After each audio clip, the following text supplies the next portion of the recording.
September 14, 2021. Ama Mirna! Woo! Congrats po kay Ama Mirna.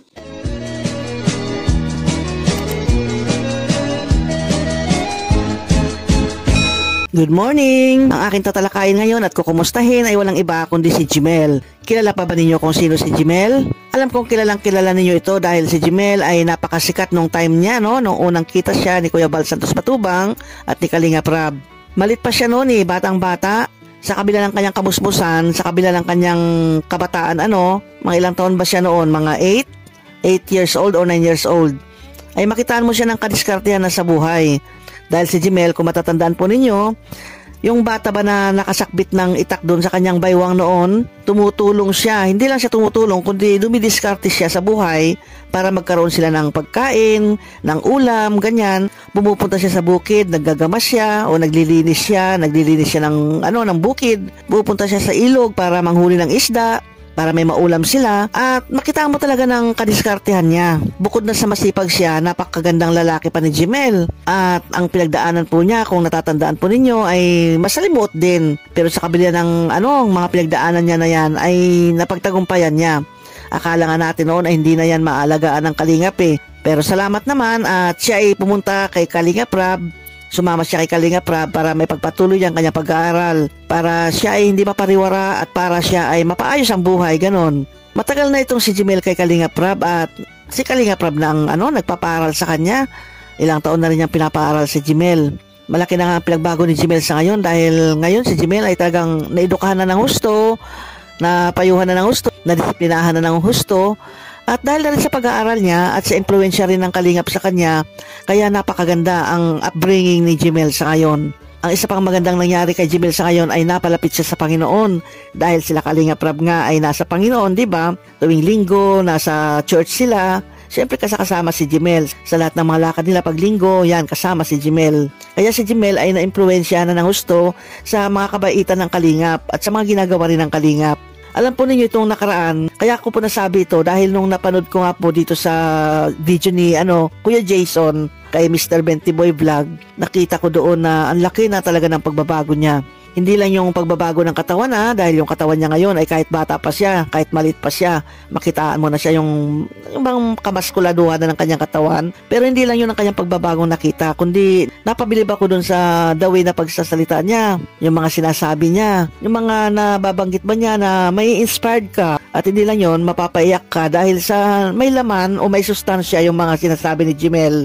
Yun nga, nung napanood ko kay Mr. Bentiboy, dahil sinama siya ni Mr. Bentiboy, pumunta sila sa ospital dahil yung tatay nga niya ay na-ospital. Hanggang labas lang siya dahil bawal nga pumasok doon. Pero ganun pa man, nakausap pa rin niya yung tatay niya na naka-confine doon. At dito nga ako napabilib sa mga sinasabi ni Jimel. Kausapin mo na si papa mo. Paano nangyari sa'yo, pa? What happened to you, papa? Pagaling ka dyan, pa. Pagaling ka. Pray ka kayo, Lord. Mag-pray.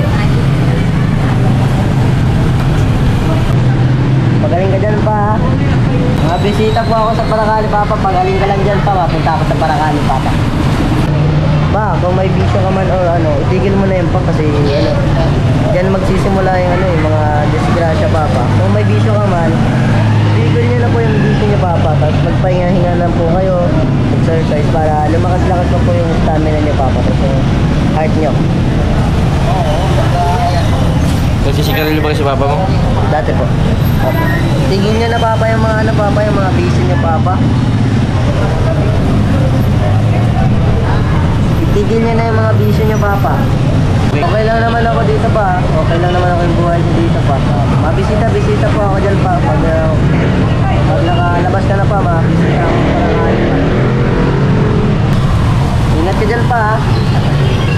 Opo. Ingat ka dyan, pa. Magpagaling ka. O diba? Biruin mo isang bata, nagbibigay ng payo sa kanyang tatay. Bihira ang ganito Yung ibang mga kabataan tulad ni Jimel, hindi ganyan magsalita.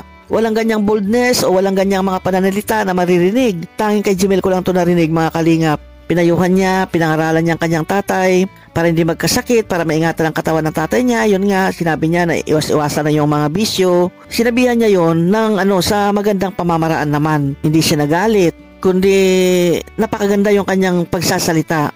May halo pa kang ano yung patawa, yung kanyang mga sinasabi, hindi mabigat yung kanyang mga sinasabi, kundi magaan lang dahil nagpapatawa pa si Jimel.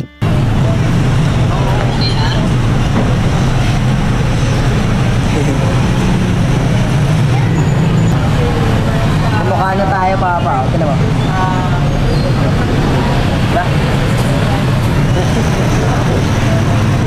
Isinisingit niya yung mga gusto niya sabihin na bigay good vibes at papa niya. Siyempre, papa niya may sakit, alangan naman bigyan mo ng sama ng loob yan, alangan namang payuhan mo yan ng mabibigat o pagalitan mo yan. Hindi yan ganyan kasi may sakit na nga. Kundi binigyan ni Jimel ng mga payo at nakakatuwa nga yung mga sinabi ni Jimel. Bakit ganun ang naging ugali ni Jimel? Yun nga nabanggit ko kanina, sa umpisa pa lang na si Jimel ay na-impluensyahan ng kalingap. Lalo na nila Kalingap Rab. Dahil sila Kalingap Rab ang laging kasama, doon naka-stay in sa bahay nila Kalingap Rab. Kaya yung mga sinasabi niya, yung mga pananalita, ay na-adapt na niya kung ano yung mga pamumuhay nila Kalingap Rab. Kaya yung napanood ko yung video na to, yung video ni Mr. Bentiboy, sobrang napahanga ako kay Jimel. Talagang may disiplina na si Jimel. At ang maganda pa nga sinabi niya, yung tungkol sa pag-aaral niya. Ay, kila Kuya Rab po, kila Kuya Bal. Salamat po kasi pinagpapaaral po nila kahit ano. Hindi naman ako ganong katalinuhan, hindi naman po ako ganong ano. Yan, maraming salamat po kasi pinapaaral pa rin nila ako. Isa rin po ako sa napiling scholar na Kuya Rab. Ayun nga, kahit nga raw hindi siya masyadong matalino, pero yun, tuloy-tuloy pa rin siya. At hindi niya pinapabayaan ang kanyang pag-aaral. Ang aking maikukomento dito o may sasabi ay iba talaga ang epekto ng mga nakakasama mo sa buhay. Kung ang isang bata sa pamumuhay niya sa loob ng isang bahay ay puro na lang kalokohan ang mga naririnig niya, puro na lang walang karespetuhan, ganyan, na-adapt niya yon at natututunan din niya yon. Kaya yung ugali ng mga kasama sa buhay ay magiging ugali na rin ng bata. Ganyan ang mangyayari talaga, may influensyahan siya.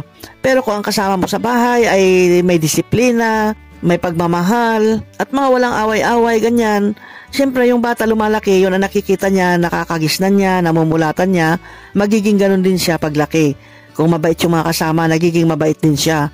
Kaya kakaiba talaga itong si Jimel sa nakita ko dahil, yun nga, bagamat napakaraming tao sa bahay nila, nila Kalingap Rab, di ba marami siyang bisita minsan, pero yung lagi naman niya nakakasama ay yung mag-asawa, syempre si Kalingap Rab at si Jack, at saka yung mga kasama sa bahay. Palagay ko hindi naman yan sila nagsisigawan o nag-away-away sa harap ni Jimel, kundi ang nakikita niya ay puro pagmamahal at puro sa Panginoon lang yung mga natututunan niya. Kaya ito si Jimel, lumalaki siya na may takot sa Diyos, may pagmamahal sa kapwa.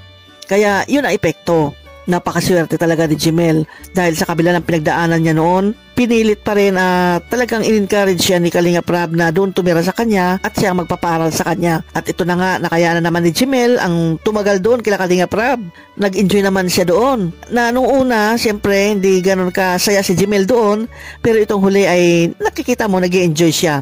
Kaya naging bunga ngayon ng kanyang yung kanyang natutunan dito sa poder ng Kalingap. Bukod sa mabait, napakagalang ni Jimel. Hindi lang sa mga kalingap siya magalang, kundi sa pamilya din niya, sa mga nakakausap niya, ay magalang si Jimel. Ito ang video na aking sinasabi sa inyo, panoorin po ninyo ng buong buo doon sa channel ni Mr. Bentiboy Vlog. Panoorin ninyo ng buo at doon ninyo malalaman kung paano nga ba si Jimel makipag-usap at paano nga ba si Jimel magturing sa kanyang pamilya o sa kanyang tatay. Kaya yon, panoorin po ninyo doon kay Mr. Bentiboy Vlog. Okay, salamat po sa inyong panonood. Hanggang sa muli. Bye-bye!